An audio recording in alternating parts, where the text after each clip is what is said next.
L'Organisation des pays exportateurs de pétrole, l'OPEP, va maintenir sa production de brut stable pour le début de l'année 2026 pour les premiers mois. C'est une décision qui a été prise au terme d'une rencontre aujourd'hui dans le contexte de cette opération militaire cette fin de semaine au Venezuela. Il faut dire que la production de pétrole au Venezuela a chuté drastiquement en 2008.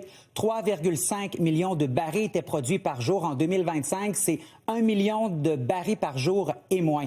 Le Venezuela compte 20 des réserves mondiales.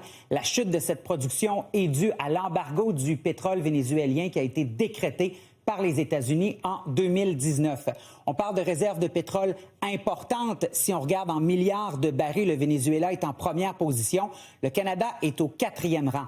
Ça amène une certaine question. Est-ce que cette prise de contrôle américaine au Venezuela pourrait bouleverser la donne pour les producteurs canadiens de pétrole? Parce qu'il y a des similarités dans la composition du pétrole des sables bitumineux de l'Alberta et de celui du Venezuela. Et avec l'embargo qui avait été décrété à l'époque, ça a pu avantager, entre autres, l'Alberta. C'est un élément à surveiller, mais c'est sur un horizon de moyen à long terme, selon les experts.